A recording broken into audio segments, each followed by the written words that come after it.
right, so we are going to do a very quick lesson on iMovie and all the parts of iMovie.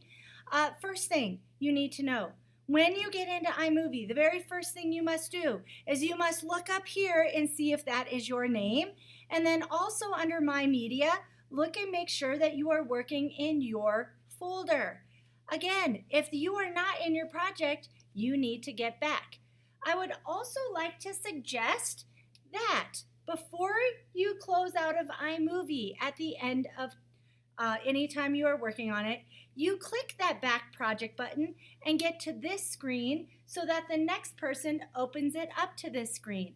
Then you are more likely to have someone not mess in your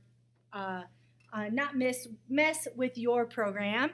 Otherwise, if you leave it open, let's say we're in Sierra's here, if you leave it open like this, somebody may come in and start deleting things out thinking, well, that's not my project.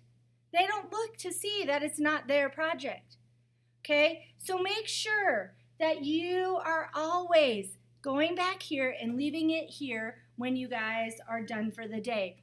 That way the next person will come in, see their name there, and open it up. So I want to show you a little bit about iMovie today. We're actually going to use Sierra's example that I have, and I'm just going to very quickly get rid of the things that I put in there. This is where you start out with. So at the very beginning, you have nothing down here. This is your working area. This is where you can view, and then you have tools up here for cropping and different things that you are trying to do. You have your media here. This is the list of everything that you have. Again, make sure you're in your book trailer and that you are in your images. If you have not created your images yet, this is the import button. You need to make sure that you create a new event if you do not see your name in that list.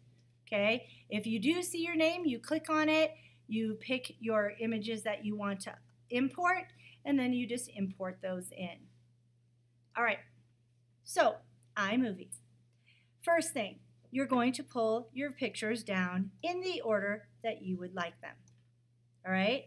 Each image you can change. Do you see how when I hover over this, this tells me it's 8 seconds, this one tells me it's 4 seconds, and this one tells me it's 4 seconds.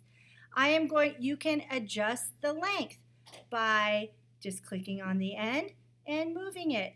If you want it to be a certain time and you're having trouble getting it there, if you double click on it, you can go to this info screen and make this the length that you want it, and it will change it to that length. Okay? Now, you might notice that each one of these starts out with what we call a Ken Burns. So if you double click on this, the first thing it does is takes you to this cropping tool, and it always defaults to Ken Burns. And what that means is it's going to start somewhere. You can tell it where you want it to start, and it is going to end somewhere. And you can adjust those, make them smaller, bigger, decide where you want them. Now, if I were to select that, what is going to happen is when I play this, it is going to zoom in to that section. Okay? Now, you also have an option to crop an image. So if you want to crop an image, you can make it the size you want it, move it around, and when you check this little box, now what we'll be showing is only that part of that image. Now there's no Ken Burns here though, right? So it's just that part. This one, I want to show you the fit. Ken Burns doesn't work very well because you can only go from one part to the other. So who wants to start with her face and end up at her belly button? That does not work for me. Crop to fit only will go the size as wide as it is. So again, you're not going to get all of the image that you need. But fit allows you to see the whole thing with black bars on the side. All right? So those are the 3 different styles of crop that you have. Now, you can also stack these, and when you stack them, do you see that you get another option up here? This is your video overlay settings. This is what allows you to overlay 2 images. Right now we have it at cutaway, Not much, right? You can change this to green screen, blue screen. So that would be your green screen or blue screen. Now, cutaway works really well if you have I should have told you this, if you have like something that's PNG and you put a background behind it and you put the picture on top of it, it'll fill in with that background, okay? Split screen, say you want to have both of these images be on the screen. Split screen will allow you to split the screen into two, and then you can adjust how you want those to look, okay? And then picture in picture allows you to move things around, change the size. This is going to be a tool that you will be using in a little bit. I'm not going to show you that tool, but I'll show you where it is in Classroom to create text that you can float around.